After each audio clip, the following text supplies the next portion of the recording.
Hey everybody, John here. I have an announcement to make. I am unfortunately no longer going to be making any more FSD videos.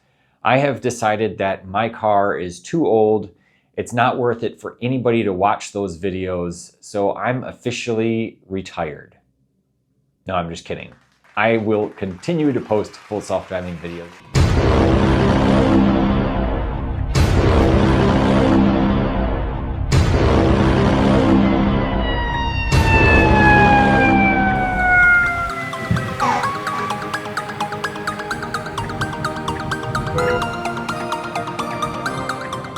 Especially when AI5 comes out. That's the entire point of my channel. So thanks for sticking with me. Now, in the meantime, if you're anything like me, you really don't want to watch a whole bunch of Hardware 3 FSD videos. They just aren't as interesting as AI4. And even AI4 videos aren't as interesting anymore because as of the past 2 to 3 months, I would say, ever since the autopilot team started working on Robotaxi, the regular FSD Supervised has taken a back seat. And that's very obvious from my point of view, at least.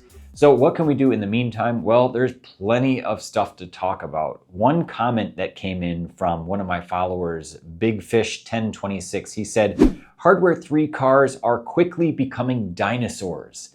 This triggered all sorts of emotions for me. I had to jump into the comments to point out. So let me just say, first and foremost, he posted this on my video about Grok and the summer update coming to these AMD processors.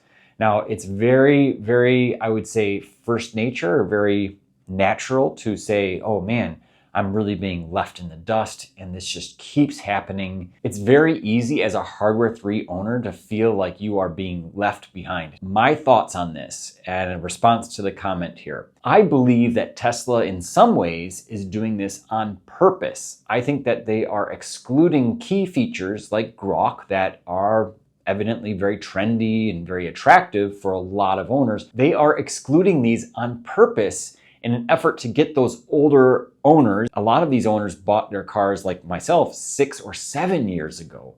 So Tesla is really trying to, I think, in those cases, get older owners to upgrade. Let me step back a little bit here. So there are 2 variants of Hardware 3 inside of Tesla vehicles. There's the Intel processor, and then there is the AMD Ryzen processor. I believe the AMD processors started shipping around 2021. Correct me if I'm wrong on that, but there was a time period where it switched over and the AMD processors give you a much better infotainment experience. It's faster to run applications like Netflix, and you just get a lot better graphics. You can run I think it's called the Steam processor. You can actually run like Grand Theft Auto on the newer cars, and you can customize and put custom games on there that you just cannot do on an Intel processor.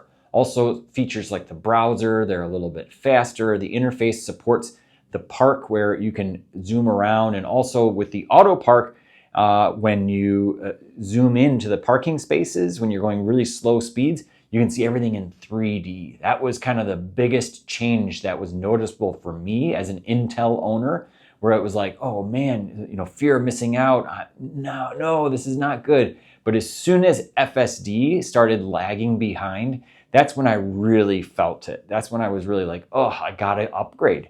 But this is potentially a strategy on Tesla's part to get those older owners to upgrade their cars. And there's a certain percentage of owners that will do that exact thing just because they feel like their car is old. And there's a number of different iPhone users, for example, that every time a new iPhone comes out, regardless of how expensive it is, they'll plop down another $1,000. So this is a trend with tech where people just have to have the latest and the greatest. And I think Tesla in some ways is hoping that these owners kind of go away in some regards, because Elon promised that he would be upgrading Hardware 3 owners for free in the future.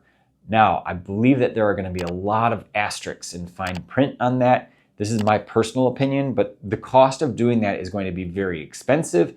There's a lot of Hardware 3 owners out in the market. What I believe Tesla is going to do is they're going to say only Hardware 3 owners that purchased FSD between 2018 and October 2024, for example, somewhere in that range, only those owners, and they have to be the original owner, by the way, only those owners will qualify for a free upgrade.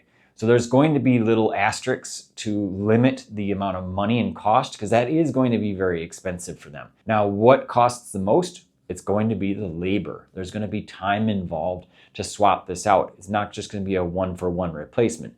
A lot of rumors floating around on what that hardware is actually going to be, but it can't be Hardware 4. Let's put it straight here. Hardware 4, the footprint is different, and it requires additional cooling, and also it requires more power. So on the older Hardware 3 cars, it's a 12-volt system, whereas with the AI4, I believe it's guys help me out here, I think it's 18 volt.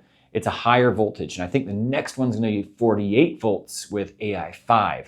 So as the power consumption continues to go up, that requires additional infrastructure. So it's a lot harder than people think it is, even though Elon said, oh yeah, no problem, we can just swap that out. You know, previous to him saying that, it was kind of like, there's no way, it's just not going to happen. So with all of that said, I believe that it's going to be kind of a hybrid AI4, AI5. It's probably going to be a watered down version of AI5.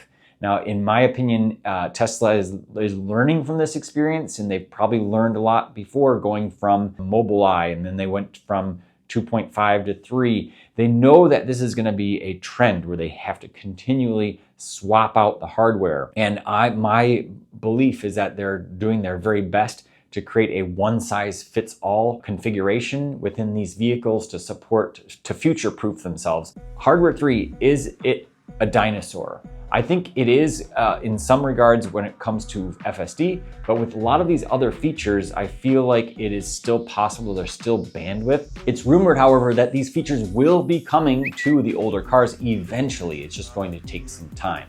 Now, I wanted to talk about another thing that makes me smile a little bit. It really is mind-blowing to me how much Tesla can actually get away with. So they expanded their geo-fenced area in Austin, and lo and behold, the image now looks like a giant. So how in the world does the official Tesla Robotaxi account post something like this? Bruh. I know that I would probably get fired, maybe not fired, but my professional profile would be stained a little bit, or I would be on a watch list of some sort if I posted something like that. But hey, Tesla can get away with all this stuff because Elon is controversial. He posts all sorts of controversial things. He dips his toes into all sorts of places he probably shouldn't. And people are like, you know what? He's gonna be totally fine with this. So they are okay. A lot of people are okay with this. Now, Elon is also known for firing people and letting people go. He'll storm through a factory, and if he feels like somebody didn't do their job right, or he feels like they're not working hard enough or adding enough value, he will fire them on the spot. And he's done this many, many times. So people, it's not that they aren't afraid of Elon, it's just that they have less filters. So I think at the end of the day, it really comes down to the CEO of the company and what you can and cannot get away with. But it's shocking to me, some of the posts that I've seen from the official Tesla accounts. Now, let's talk about one of Elon's posts the other day where he said there's going to be a big reveal later this year. A lot of people are speculating that it is Optimus, that you're going to be able to purchase Optimus and leverage that in a whole new way. Other people are saying that this is related to a new car that's coming. A lot of speculation. Nobody really has any idea, but around the same time, now I don't think this is actually related to Elon's post, but around the same time, Tesla India went live on X. So it's been rumored now in the earnings calls for quite some time that a lower cost vehicle is coming. So could that be the big reveal? A lot of people still don't own Teslas because they're still expensive. I was just doing some ride shares the other day, and I had some people in my car, and they were impressed with the car first and foremost, and then they had to ask about how much the money was. I mean, they saw that I had my Meta glasses on, and I think they just assumed that I was really, really rich. And I had to tell them, hey, you can get a used Tesla for as low as $20,000 or even lower than that. And a new car, by the way, is only about $40,000. And they were like, no.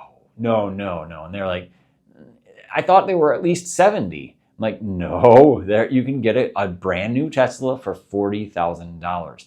Most people don't really understand how affordable a Tesla is, especially when you look at the long term. Most Americans live day to day. They never focus on the month to month, let alone year to year. It's really critical, especially from my point of view, coming from a finance world. Now, I'm big on personal finance. I've never worked in the finance industry, but I'm a big fan of the FIRE mentality, which is financial independence and retire early. And you really want to save as much money as possible and then start investing it. The more that you invest and the earlier you invest, the more money that you make. And you have to focus on the big picture. So what does that come down to? How do you save the most money to invest the most money? Well, it means that you need to save as much money as possible. How do you achieve that if you own a Tesla? I think that's what a lot of people think. They're like, it's not intuitive. People think, oh, Teslas are expensive. There's no way I could afford one of those. Well, look at the 10-year cost of owning a gas car. It's going to add up to about the same, if not more, than owning an electric car. Now, if you get a used Tesla, that is the biggest life hack there is. You save so much money. I go from 15% or 20% battery all the way up to 90% battery for $6 or $7. I'm not even kidding you. And it takes less than 10 hours to charge it all the way from 0% to 100%. So I literally get home, plug it in, and then walk inside. It saves so much time. So not only do you save time, and people don't think about that as well in owning an electric car, time is money. You don't have to go for oil changes. You don't have to go for emission checks. You don't need to fill up at the gas tank. Charging, yes, you do have to do that when you go on long road trips, and that gets brought up again and again by the skeptics is, oh, well, it's going to take you a long time to charge, and how do you find a charger? A lot of people are very skeptical about that. Anyway, long story short is that the affordability is coming way down, and India has now launched their official Tesla account. So I think we have a lot to see as far as the affordability. It's going to come down even more, and it's going to be too hard to believe. It's going to be one of those things that you just can't not buy in the future. So I'm really excited about the future, and it makes me laugh every single time that I see these very controversial posts. But hey, that is Elon at its core, and you gotta love it or hate it. It definitely makes headlines within the social media groups, and I think that this is paving the way for a lot of additional creativity and a lot more talent and innovation. And at the end of the day, that is what drives success. So remain confident. My final parting with all of you guys is remain confident with Hardware 3. Don't give up, especially if you bought FSD. Don't feel like you're missing out. You got to sell your car, get rid of it. Cars last a long time, and there's no reason to get rid of your car, especially for something as trivial as Grok.